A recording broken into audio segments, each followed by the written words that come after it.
Assalamualaikum warahmatullahi wabarakatuh. Hai Sobat Intelektual, perkenalkan saya Catur Aldiansyah dari Perbankan Syariah 3A. Sebagai insan yang bertuhan, saya mengajak kita semua untuk mensyukuri nikmat yang Tuhan berikan. Apalagi kita mengamalkan Pancasila sila pertama.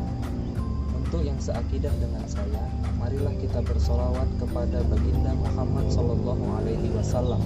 Semoga kita mendapatkan syafaat di yaumil hisab kelak. Amin ya rabbal alamin.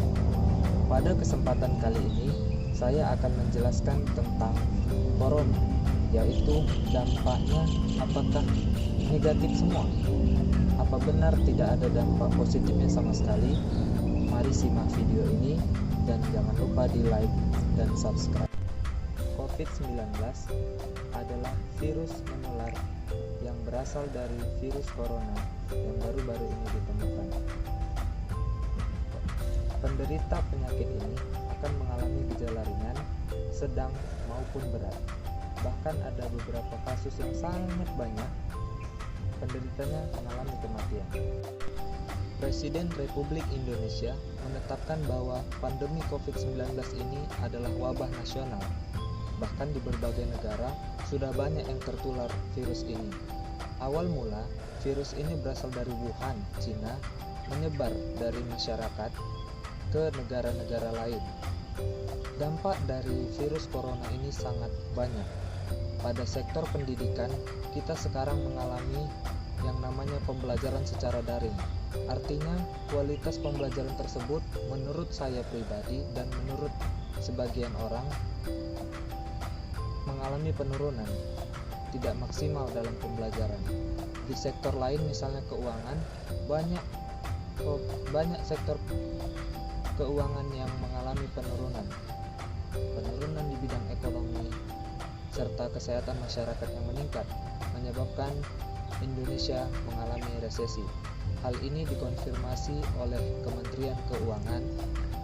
Kita mengalami penurunan di bidang keuangan. Seringkali COVID-19 ini dibenturkan antara bidang kesehatan dengan bidang ekonomi, bahwa awal-awal dulu banyak yang terkena COVID, pemerintah diminta untuk menutup akses masuk ke Indonesia, dan di sisi lain banyak investor, banyak pengusaha yang meminta untuk membuka agar mereka bisa mendapatkan keuntungan.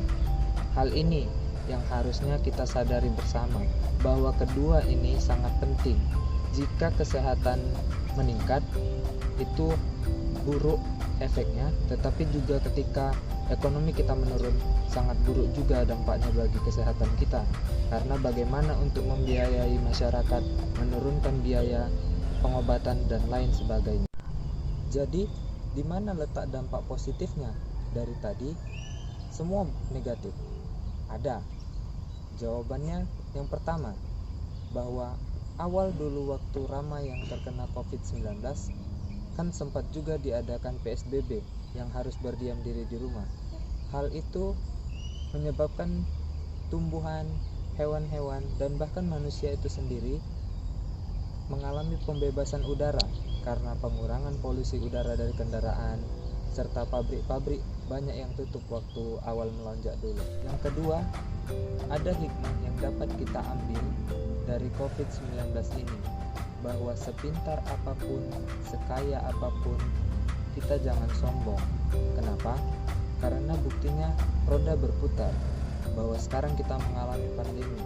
Yang kaya mengalami penurunan keuangan, misalnya perusahaan dia mengalami penurunan ekonomi. Untuk itu, kita sebagai insan harus bermanfaat kepada manusia lainnya dan jangan melihat di satu sisi saja. Selepas video ini, saya akan menunjukkan interaksi serta hubungan di masyarakat Asahan ini khususnya.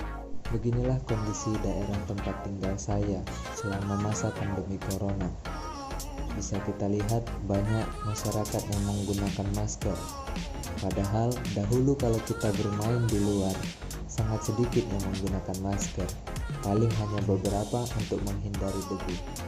Aktivitas tetap dapat berjalan meski ada beberapa perbedaan dan hambatan, misalnya social distancing kalau kita lihat ke tempat-tempat umum dan lain sebagainya.